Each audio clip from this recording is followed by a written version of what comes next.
Ladies and gentlemen, welcome again to the analysis of YOLENO TV. I hope you're well from wherever you're watching this channel. Now, I was going through my X account, then I came across a tweet from people calling themselves anonymous. So these hackers have left a message to the UDA government and left a message to the ongoing crackdown on peaceful demonstrators. So I want us to go through the audio which they have left and the message there. Citizens of the world, this is a warning message to William Ruto, the Kenyan government, and all members of parliament from Anonymous. But before you do that, please like this video because I have very important and interesting details that I wish to share. So that we don't forget, please just like in advance and let's continue with our analysis. So these hackers are known for wreaking havoc in various governments. There's a time they left a message to Chinese government, left a message to Russia. They have been doing a lot on the US government. There's a particular time FBI tried to nab these people, but it's very, very difficult to nab them. The mysterious group Anonymous has struck again with a warning. This is the public face of Anonymous, the shadowy group behind the hacking attack on the Federal Reserve. Citizens of the world, we have seen the erosion of due process, the dilution of constitutional rights. Greg. So these anonymous hackers, probably if they exist, then they must have watched how people have been harassed in Kenya. And they could have watched the harassment through maybe BBC, through probably Al Jazeera, WION, some of those mainstream media stations, because these arrests have been highly publicized by those television channels. One thing for sure is that our law, the Constitution of Kenya, allows peaceful demonstrations. That's not what has been going on. The demonstrations have been peaceful, but police have been arresting them.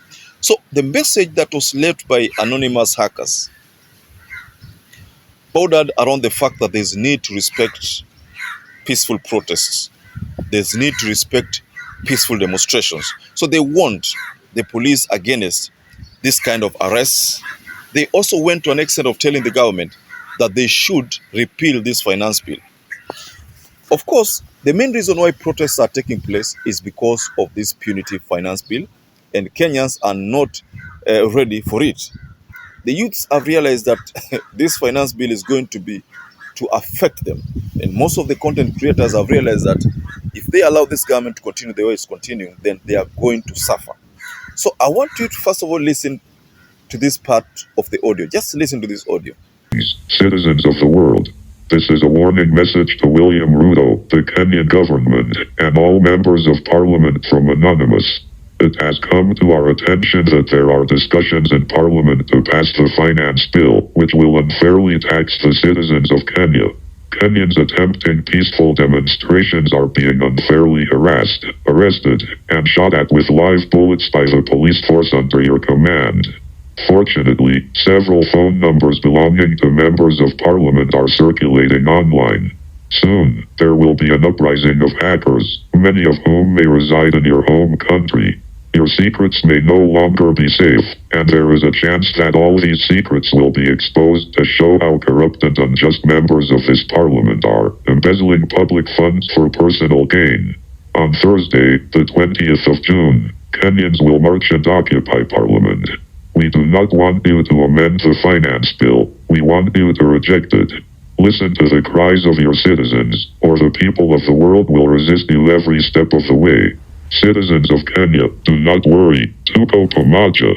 We are anonymous. We are legion. Expect us. Very well. So that's what I was telling you about. The group, they call themselves anonymous. There's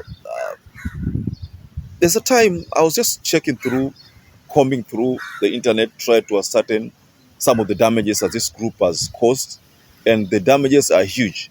But there's something else that I need to tell you about this group, because if you go by the information, they have close to 6 million followers. So this group, they have been branding themselves as hacktivists, not really just hackers who just infiltrate a system and cause damage. They call themselves hacktivists. Now, I think hacktivist is just a combination of hackers and activists. They form hacktivists. So they say that their main agenda is to protect citizens of any country against oppression. So they have sent a message to the Kenya government because they feel there's the citizens who are demonstrating peacefully and at the same time being clobbered, being beaten, tear gas. They are thinking that those people are being unfairly treated, and that is the way they say, that's the reason why they decided to send this message. So let me also take you to a certain story about these same hackers, Anonymous. You know, if you go by the composition of Anonymous, the group, word has it that they are decentralized. It means they exist in numerous countries. They could be existing in Kenya, Uganda, South Africa, Somalia. They could be existing in Djibouti, Niger, Burkina Faso. They could be existing in China, Russia, even Israel. But they are decentralized. So I was looking at this message and trying to look at how, in fact, they even used Swahili in it. Then asking myself, does it mean that there are people in Kenya who are part of Anonymous? Or does it mean that these people used Google Translator to probably try to translate those words to get the Swahili version of a particular word because there is a Swahili word which has been used in that message? Is that the case? Let me tell you something about this finance bill and why I think these youths will still demonstrate and the police will still react. There is a clause there about lands. I don't know, I've not gone through it, but word has it that that clause is punitive also. It will literally convert any landowner to become like a tenant. I mean, you're going to pay rent just like you pay for your own house, a rental house. So those are some of the things which I think the generations have realized that there is good or there is important that they be addressed. So the best solution is just to repeal the whole of it. I think I agree with the politician who said in parliament that the RUTO government, what they did, they brought in the issue of bread because they knew very well that if they brought in the issue of bread, then Kenyans would cry foul and they will focus on bread. So Kenyans were focusing on bread at the expense of other clauses which were also punitive. So in that bill, there is a part there whereby any landowner is automatically converted to be a tenant. So you are a tenant in your own land. So you'll be paying rent just like you pay for a house you've rented somewhere. So that's what's going to happen. So that's also another way of the government collecting money. Well, I agree with Ahmed Nasir's point. There's a tweet that Ahmed Nasir shared. In this tweet, I think Ahmed Nasir was trying to advise William Ruto to fire the advisors. Because if the advisors of William Ruto told him that the finance bill is okay, then they could have looked at that finance bill from the other side of the coin, not from the positive side. They only looked at this finance bill from an angle that is going to destroy Kenyans' finances.